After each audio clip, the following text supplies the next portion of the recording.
Hello दोस्तों, कैसे हैं आप। आशा करता हूँ आप सभी लोग बहुत अच्छे होंगे और अच्छे से अपनी पढ़ाई कर रहे होंगे।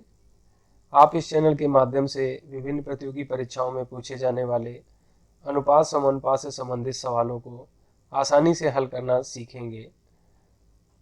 इससे पहले अनुपात समानुपात की एक बेसिक क्लास मैं ले चुका हूँ, जिसे देखने के बाद अगर इस क्लास को देखेंगे तो आप और आसानी से सब समझ पाएंगे। तो आइए शुरू करते हैं। पिछली क्लास में मैंने 18 तक क्वेश्चन करा दिए थे, तो यहाँ पर 19 नंबर क्वेश्चन से हम शुरू करेंगे। तो 19 नंबर क्वेश्चन में क्या कह रहा है कि 19 लीटर दूध और पानी के मिश्रण में दूध और पानी का अनुपात 3:4 में है। यहाँ पर मिश्रण की कुल मात्रा दे रखी है और उनका अनुपात दे रखा है। तो ये बहुत ही आसान हो गया कि आपको ये वैल्यू दे रखी है, तो आप इसमें 3x और इसको +4x मान लेते हैं। अभी मुझे रियल वैल्यू नहीं पता है, रेशियो पता है, इसलिए हम उसको x मान लेते हैं। और कुल वैल्यू जो है वो 98 हमें दे रखी है। ऐड करें तो 7x = 98 हो जाएगा। तो x = आपका कितना आ जाएगा 14। अब यहाँ से हम इसमें मल्टीपल x की वैल्यू रख देंगे तो हमें दोनों का अलग अलग जो वैल्यू है वो पता चल जाएगी। तो यहाँ पर दूध और इधर पानी, तो ये कितना होगा 42 हो जाएगा और ये 56 हो जाएगा। दोनों का ऐड 98 के बराबर होना चाहिए, जो कि बराबर है। अब हमको दोनों का अलग अलग मात्रा मालूम हो गया। तो कह रहा मिश्रण में कितना पानी मिला दिया जाए कि नया अनुपात ये हो जाए। अभी हमारे पास दूध कितना है 42 लीटर और पानी कितना है 56 लीटर। अब कितना पानी मिला दिया जाए, तो मान लेते हैं कि उसमें x लीटर पानी मिला दिया जाए तो नया अनुपात जो है 5:9 अनुपात हो जाएगा। इसको क्रॉस मल्टीपल करेंगे तो 9 दूनी 18 और 9 चौको 36 एक 37 हो जाएगा। इधर जब गुणा करेंगे तो 5 छक्का 30, 5 25 3 28 हो जाएगा और प्लस ये हो जाएगा 5x। आप जब इसको घटाएंगे तो यहाँ पर 378 - 280 करेंगे तो बराबर हो जाएगा 5x। तो यहाँ हो जाएगा 8 और 17 में 8 गए 9 और 2 से 2 0, ये हो गया 5x बराबर। तो x बराबर कितना हो जाएगा 98/5 हो जाएगा। 5 से काटिए तो इसका कितना हो जाएगा 5 एकन 5 और 4 तो 48 हुआ, तो 5 9 45 बचा 3, तो 5 छक्का 30। इस तरह से आप इसे आसानी से लगा सकते हैं। तो इसका आंसर हो जाएगा 19.6 लीटर। तो आंसर इसका सी होगा। अगला क्वेश्चन देखते हैं। इसमें कह रहा है दूध और पानी के मिश्रण में दूध और पानी का अनुपात 16:9 है। इस मिश्रण में 50 लीटर पानी मिला दिया जाए, जिससे कि दूध और पानी का नया अनुपात ये हो जाता है। तो प्रारंभ मिश्रण में दूध की मात्रा कितनी थी। पिछले सवाल में हमको यहाँ पर कुल मात्रा दे रखी थी दूध और पानी की। यहाँ पे क्या दे रखा है, रेशियो दे रखा है और कितना पानी मिलाया गया वो दे रखा है, जबकि पिछले सवाल में कितना पानी मिलाया जाए वो दे रखा था। तो इसी तरह से 1 2 3 तरीके से इसको घुमा करके पूछता है और एग्जाम में ज़्यादातर 1 या 2 सवाल इसके आ ही जाते हैं। तो चलिए देखते हैं इसको कैसे लगाना होगा। हमको दे रखा है कि 16x ये है और 9x पानी है। ये दूध और पानी रेशियो में दिया था, इसलिए हमने x से उसको मल्टीपल कर लिया। अब कह रहा है कि 50 लीटर पानी मिला दिया जाए।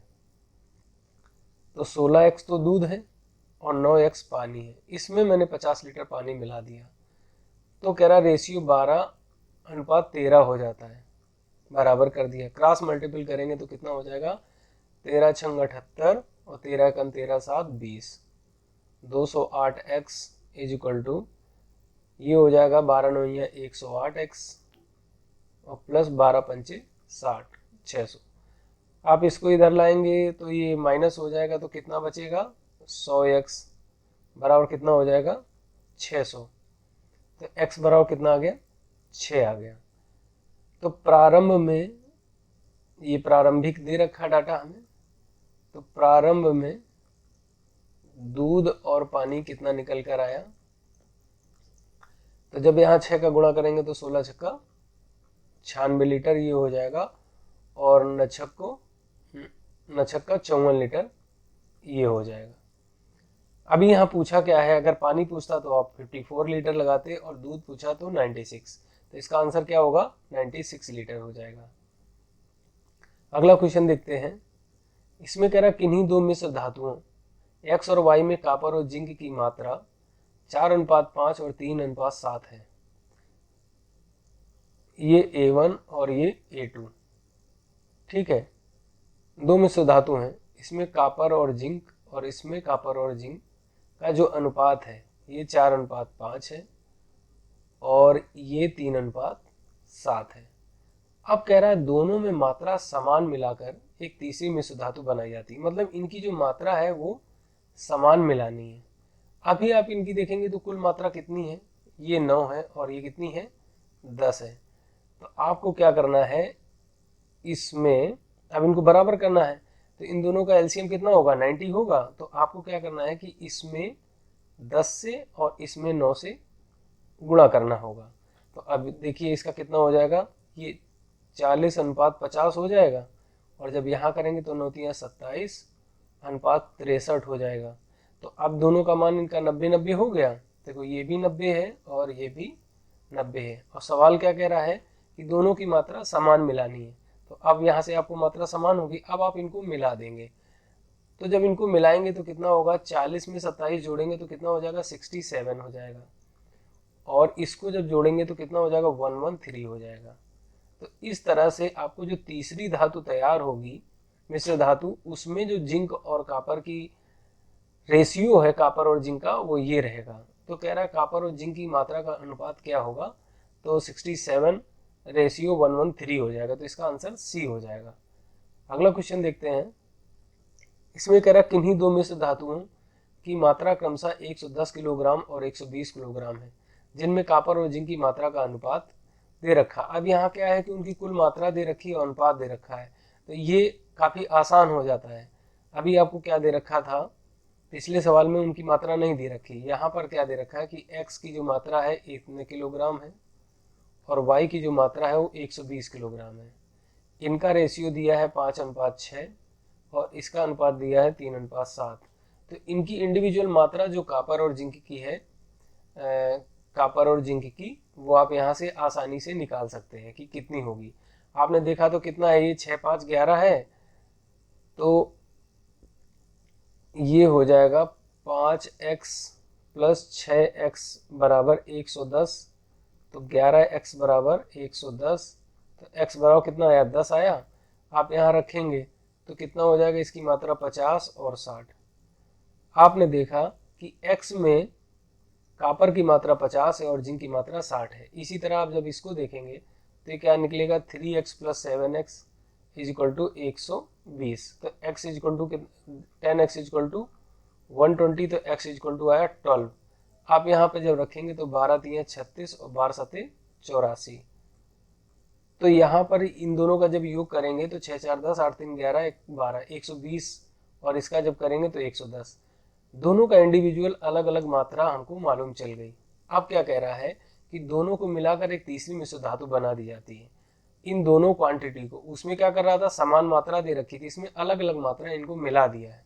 तो जब इनको मिलाएंगे तो हम क्या करेंगे कि ये जो कॉपर है कॉपर में ऐड कर देंगे और जिंक को जिंक से ऐड कर देंगे और एक नया रेशियो बन जाएगा। तो यहाँ क्या हो जाएगा 50 + 36 और ये रेशियो 60 + 84 ऐड करेंगे तो 6 और 5, 3, 8, ये कितना हो जाएगा 4, 8, 6, 14। ये नया रेशियो आया।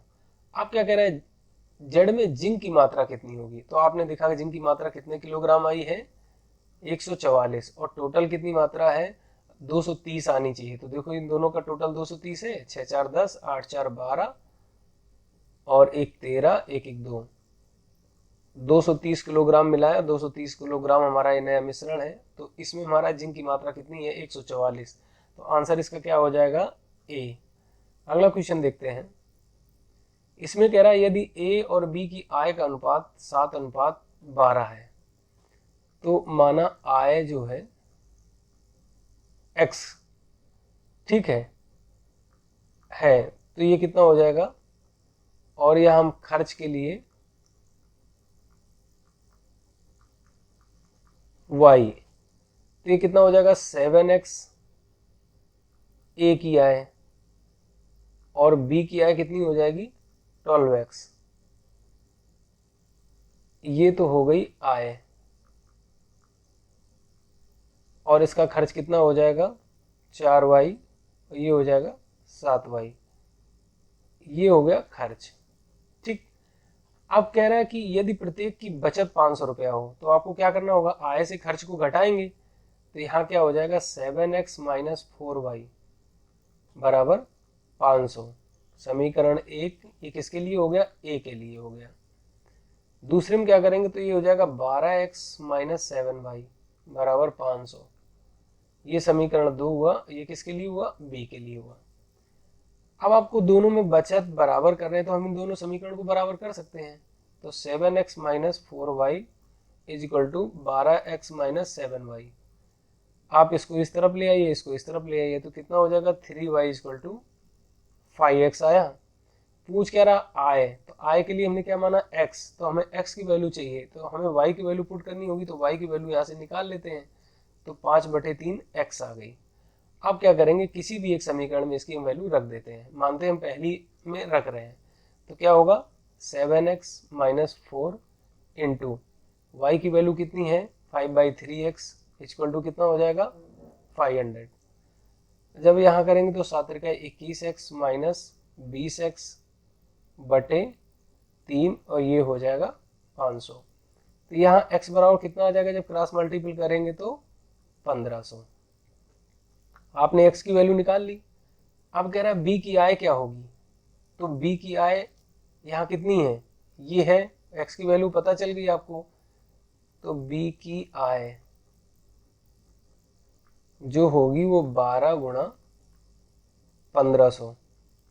तो आप जब करेंगे तो 15 दूनी 30, 15 एकन 15, 3 18 और 00, तो ये होगी 18,000 रुपये। तो इसका आंसर कितना हो जाएगा, बी हो जाएगा। अगला क्वेश्चन देखते हैं। क्वेश्चन नंबर 24 कह रहा है एक्स वाई और जेड की कुल आय 4350 रुपए है। तीनों अपनी आय का 60%, 65% और 70% खर्च करते हैं। एक्स वाई जेड खर्च बचत, ये कितना कर रहा है 7%, बचत कितना किया 40%, इसने किया 65%, बचत कितना किया 35%, इसने कितना किया 70%, बचत कितना किया 30%। अब ये तो इनकी बचत आ गई, और बचत का क्या दे रखा, अनुपात भी दे रखा है। तो अभी हम x के लिए देखते हैं। x के लिए मानते हैं कि 40/100x ये उसकी बचत है, बराबर किसकी हो जाएगी, जो रेशियो दे रखा है 14:21:15 दे रखा है। तो इसको हम क्या करेंगे कि इसे मल्टीपल कर लेंगे, जैसे कि उसमें x कर लेते तो हमें ऐड पता चल जाएगा, सबका जोड़ से पता चल जाएगा। अब यहाँ पे x की बचत कितनी हो जाएगी 14 के, y की कितनी हो जाएगी 21 के, और इसकी कितनी हो जाएगी 15 के। ये आपने इनकी बचत निकाल ली अनुपात के हिसाब से, जो अनुपात दे रखा तो उसके हिसाब से ये बचत हुई, और जो प्रतिशत दे रखा उसके हिसाब से ये बचत हुई। बचत दोनों में सेम होगी तो बचत को क्या करेंगे हम बराबर कर देंगे। तो ये किसके बराबर हो जाएगी 14 के 0 से 0 गया, 2 दूनी 4, 2 सत्ते 14, तो 2 एकन 2, 2 पंचे 10, x बराबर आ गया आपका 35 के। अब जब इसको हम y के लिए निकालते हैं तो y का जो सेविंग है वो 35/100y बराबर यहाँ कितना है 21 के। 7 से काटेंगे तो 7 का 21 और 7 पना 35, जब इसको 5 से काटेंगे तो नीचे 20 आ जाएगा। तो y इक्वल टू कितना आ गया 60 के। इसी को हम z के लिए जब कर लेंगे तो z का कितना दे रखा है 30 z/100 बराबर कितना हो जाएगा 15 के। 15 दूनी 30, 2 से काटेंगे तो कितना आ जाएगा 50, तो z इक्वल टू कितना आ गया 50 के। आपको दे रखा है कि x plus Y plus Z बराबर 4350। यही तो रुपए हैं जो उनकी कुल आय है। इंडिविजुअल आय मुझे यहाँ से पता चल गई, एक्स वाई जेड का जो वैल्यू है वो रख देंगे तो कितना आया 35 के, एक्स की जगह पर, वाई की जगह पर 60 के और जेड की जगह पर 50 के, बराबर हो गया 4350। अब आप इनको जोड़ेंगे तो कितना हो गया 6 5 11 और 45, 145 के बराबर 4350। आप इसको 3 से काटिए तो 3 का इसमें मल्टीपल करिए तो कितना है 3 5 15, 3 चौको 12, 1 13, 3 1 3 1 4, ये 3 बार जाएगा तो के बराबर कितना निकल के आया आपका 30। अब आप यहाँ पर क्या करेंगे, के की वैल्यू रख करके हम किसी की भी जिसकी आय पूछे हम आसानी से बचा सकते हैं। अभी यहाँ पर y की आय केवल पूछिए तो y की आय कितनी होगी 60 के है ना, तो k की जगह पर आप 30 कर देंगे तो कितना हो जाएगी 1800। अगर z की पूछता तो कितना होता 50 गुणा 30, ये होती 1500। अगर x की पूछता तो कितना है 35 इंटू 30 करोगे तो 35 105 होती है।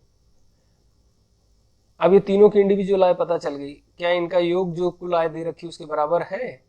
अगर आप ऐड करेंगे तो वही निकलेगी। देखिए 3000 ये हो गए, 8 5 13 तो 4350 आ जाएगा, ये जीरो है। 1050 ये है, 1500 इसका, 1800 इसका। आप जिसका भी पूछे आप आसानी से इसमें बता सकते हैं। तो यहाँ पर पूछा वाई का तो इसका आंसर हो जाएगा 1800, तो आंसर इसका होगा बी। अगला क्वेश्चन देखते हैं। इसमें कह रहा है 12,000 रुपए को एक्स वाई जेड के बीच इस प्रकार बांटा जाता है कि जब एक्स को 5 रुपए मिलते हैं तो वाई को 7 रुपए मिलते हैं। पहले एक्स और वाई के साथ रिलेशन दे रखा है कि जब एक्स को हम 5 रुपए देते हैं तो वाई को 7 रुपए देते हैं। दूसरा रिलेशन दे रखा है वाई और जेड के साथ में, जब वाई को 3.5 रुपए देते हैं तो जेड को 6 रुपए देते हैं। आप जब तीनों के बीच में अनुपात को स्टेबलाइज करेंगे तो क्या करना होगा, हमें एक वैल्यू बराबर करनी होगी, वाई दोनों में समान करना होगा। ये वाई को हमें दोनों में समान करना होगा। अभी ऊपर वाले में वाई 7 है और नीचे वाले में वाई 3.5 है, तो क्या करना होगा, इसमें हम 2 का गुणा कर दें तो हमारा दोनों में वाई बराबर हो जाएगा। तो इस तरह से मैं एक्स अनुपात वाई अनुपात जेड मिल जाएगा। तो आप देखिए यहाँ पे क्या हो जाएगा, 5 अनुपात वाई की वैल्यू 7 हो जाएगी और जेड की वैल्यू 12 हो जाएगा। तीनों के बीच में जो रिलेशन होगा अनुपात का वो ये होगा। ठीक है, अब सवाल क्या कह रहा है कि तीनों का योग जो है, जो तीनों में बांटने वो कितने हैं 12,000 रुपए हैं। तो आप इनको क्या करेंगे 5x plus 7x plus 12x बराबर कितना हो जाएगा 12,000। तो ये कितना होगा 7 5 12 दूनी 24, x बराबर कितना हो गया 12,000, 12 दूनी 24, 2 से इसको काटेंगे तो कितना आ जाएगा 500। आपको यहां से x की वैल्यू पता चल गई, कितनी आ गई 500।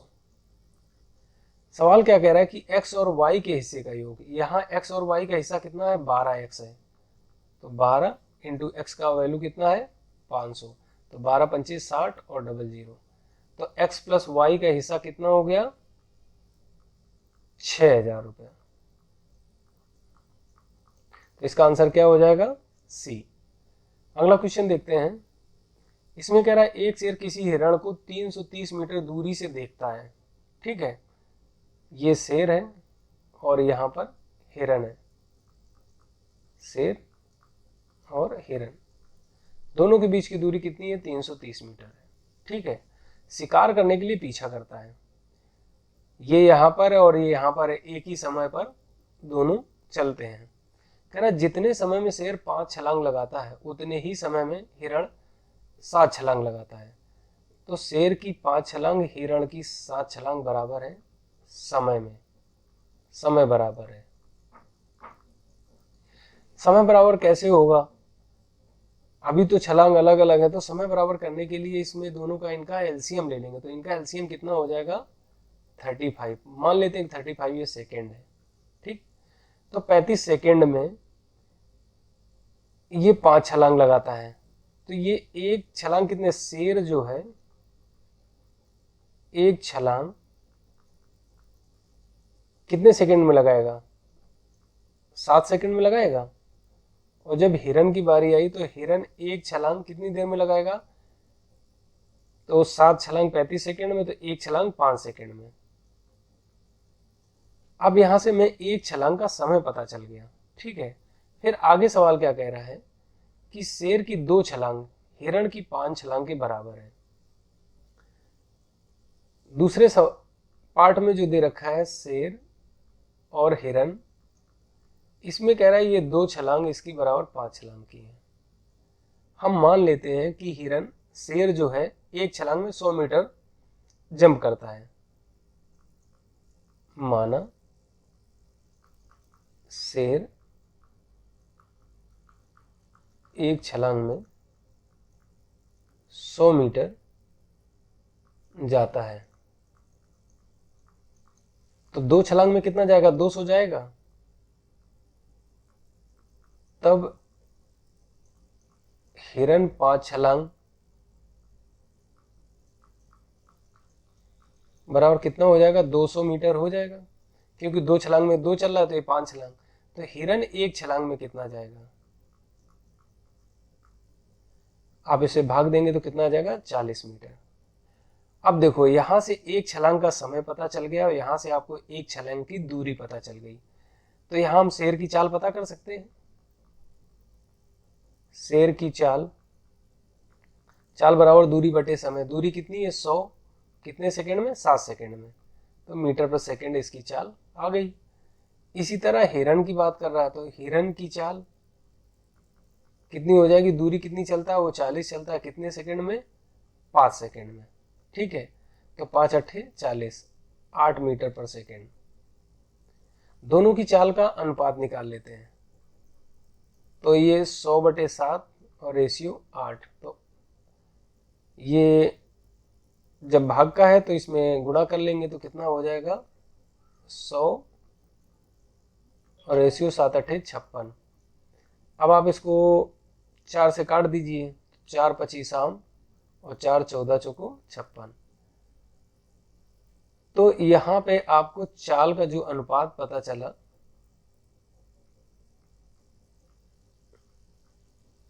वो क्या है? 25:14 मीटर पर सेकेंड। अब एक सेकेंड में यहां से आपको पता चला कि एक सेकेंड में 11 मीटर, 25 में से 14 घटा तो 11 मीटर का डिफरेंस आता है कि 11 मीटर शेर ज्यादा चल लेगा एक सेकेंड में। अभी 11 मीटर चलता है एक सेकेंड में ज्यादा, तो 1 मीटर कितने में चलेगा? 1/11 सेकेंड में। और इसलिए कह रहा 330 मीटर, तो 11 तिया 33, 30 सेकेंड। इसका मतलब ये हुआ कि 30 सेकेंड में जो शेर है वो हिरण को पकड़ लेगा। तो इसका आंसर कितना हो जाएगा? डी हो जाएगा। ये 2 पार्ट में है, स्टेप बाय स्टेप समझेंगे। एक में समय बराबर कर रखा, एक में दूरी। अगर हम दूरी और समय निकाल लेंगे तो आसानी से चाल निकाल लेंगे, फिर चाल का डिफरेंस में निकाल लेंगे और उस डिफरेंस से दूरी को बराबर कर देंगे तो आसानी से पता चल जाएगा कि इतनी दूरी कितनी देर में। जब उनकी सापेक्ष चाल हमें पता चल जाएगी तो दूरी पता है तो समय आसानी से हम निकाल सकते हैं। अगला क्वेश्चन देखते हैं। इसमें कह रहा है 1 रुपए 50 पैसे और 25 पैसे के सिक्के किसी बर्तन में रखे हुए हैं जिनका कुल योग 96 रुपए है। इसमें भी 2-3 तरह से सवाल पूछे जाएंगे। कभी सिक्के दे रखे होंगे, कभी सिक्के का मूल्य दे रखा होगा, कभी सिक्कों की संख्या दे रखी होगी, कभी कुल रुपए की संख्या दे रखी होगी। तो आपको ये ध्यान रखना है कि अगर सिक्कों का मूल दे रखा है और सिक्कों का अनुपात दे रखा है तो उसमें रुपए में मूल होगा, उसको मैं सिक्कों में तोड़ना पड़ेगा। और अगर मुझे सिक्के दे रखे हैं और रुपए का कुल योग दे रखा है तो उन सिक्कों को मुझे रुपए में कन्वर्ट करना होगा। बस इतना ही इसमें है और कुछ भी नहीं है, और सारे सवाल बहुत आसानी से लगाए जा सकते हैं। तो 27 नंबर सवाल में कह रहा है 1 रुपए 50 पैसे और 25 पैसे के सिक्के किसी बर्तन में रखे हुए हैं जिनका कुल योग 96 रुपए है। अब यहाँ क्या दे रखा है? रुपए कुल योग दे रखा है, ठीक है। और सिक्कों का अनुपात कितना दे रखा है? 3:6:8। 3:6:8 दे रखा है। ये क्या है? सिक्के हैं। ये रुपया है, ये 50 पैसा है और ये 25 पैसा है। आप इनको रुपए में चेंज करिए तो रुपया ही रहेगा, ठीक है।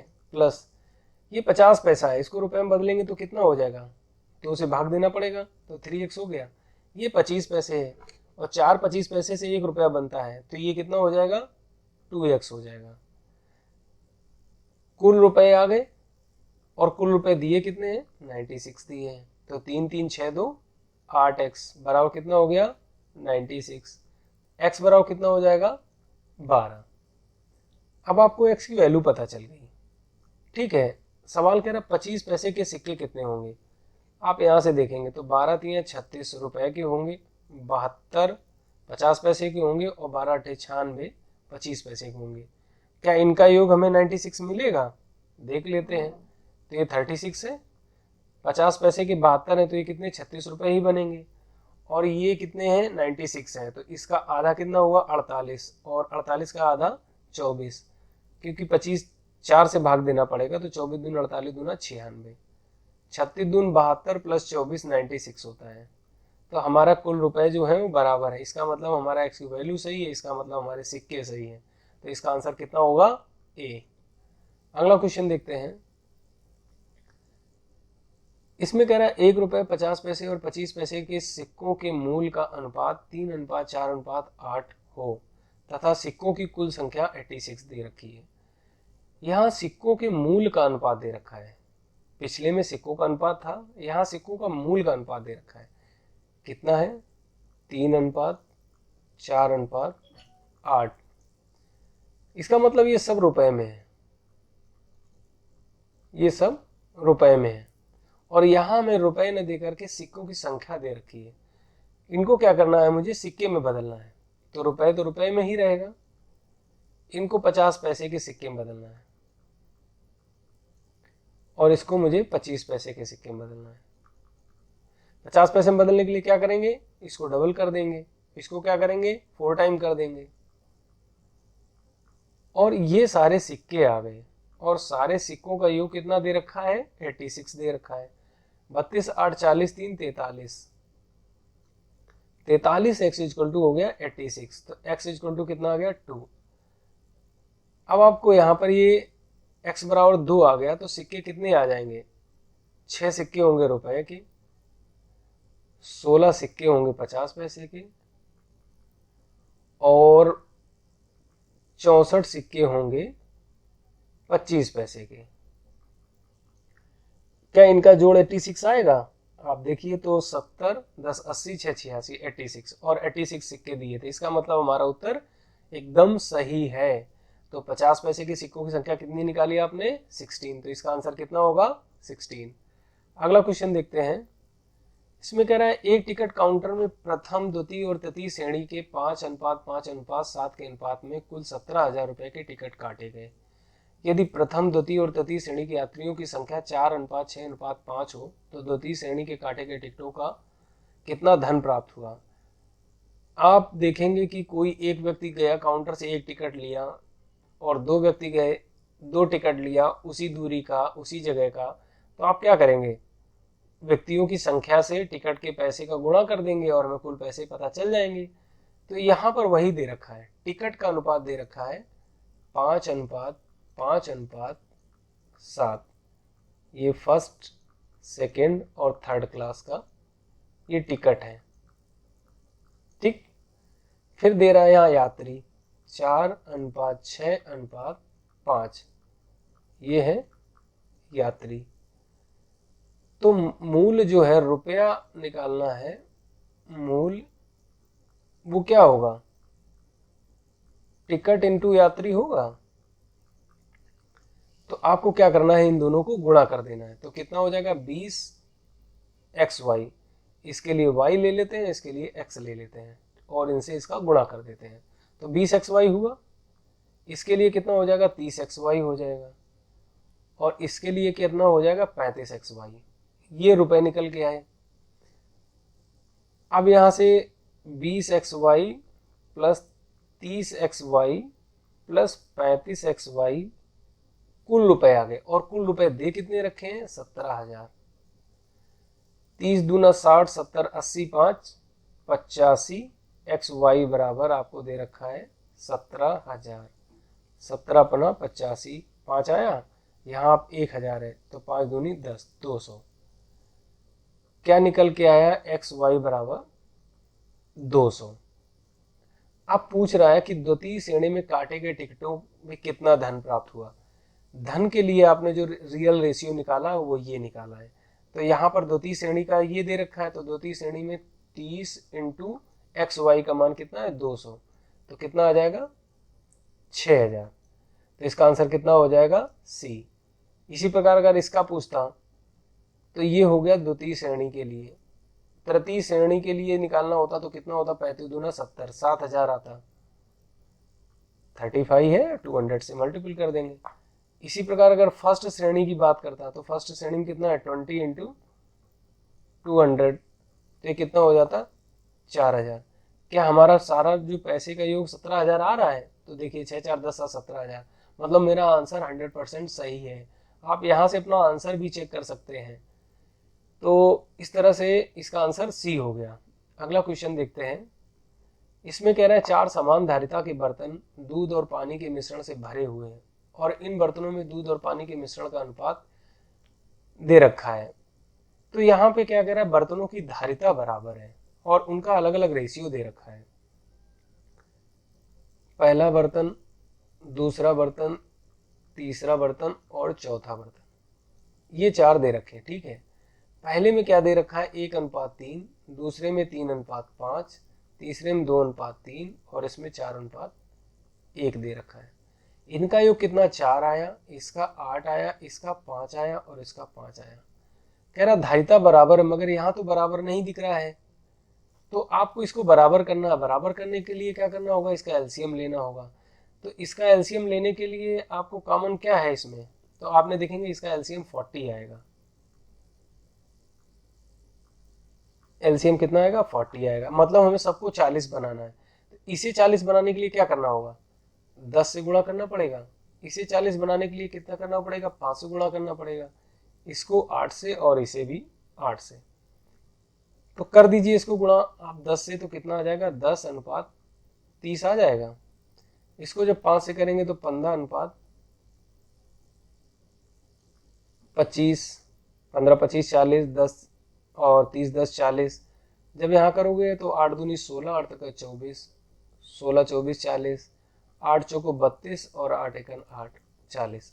अब हमें सबकी धारिता बराबर लग रही है। तो कह रहा है यदि इन्हें किसी एक बड़े बर्तन में मिला दिया जाए, धारिता बराबर हुई। अब सबको क्या किया? एक बड़े बर्तन में ये है और उसमें डाल दिया गया। ठीक, तो आपको क्या करना होगा कि मिल्क मिल्क मिल्क मिल्क सब ऐड कर देना और वाटर वाटर वाटर को एक साथ ऐड कर देना। तो यहाँ कितना हो जाएगा? 10 + 15 + 16 + 32 और रेशियो 30 + 25 + 24 + 8 हो जाएगा। तो यहाँ से कितना आ जाएगा? 15 10 25 और 10 35 5 40 30 70 3 73। तो कितना हो गया? 73। रेशियो लगाया, ये कितना होगा? तो 20 20 40 30 70 और 80 और 7 87, तो ये कितना हो जाएगा? 87। तो इसको आप बहुत ही आसानी से इस तरह से लगा सकते हैं और इसका आंसर हो जाएगा बी। तो इस तरह से इस प्रश्नावली में मैंने अप टू 30 क्वेश्चन करा दिए हैं। और वीडियो देखने के बाद आप टेस्ट सीरीज जैसे कि आप प्रैक्टिस के लिए खरीद के रखे होंगे किरण वगैरह की जो किताब, तो आप उसमें प्रैक्टिस जरूर करिए। आप क्वेश्चंस को ढूंढिए और जिस मेथड से, जिस बेसिक तरीके से मैंने आपको बताया उस तरह से उसको सोच करके लगाने की कोशिश करिए। इससे क्या होगा कि आप उस लेवल का सोच पाएंगे और बहुत ही आसानी से आप सवालों को लगा पाएंगे। आपको किसी ट्रिक की जरूरत नहीं पड़ेगी। आप थोड़ा समय लगेगा अभी शुरुआत में प्रैक्टिस करने में, और फिर बहुत कम समय में आप आसानी से और 100% एक्यूरेसी के साथ सवाल लगा पाएंगे। तो इसी के साथ आज की क्लास समाप्त करते हैं। मिलते हैं अगली क्लास में। Thank you.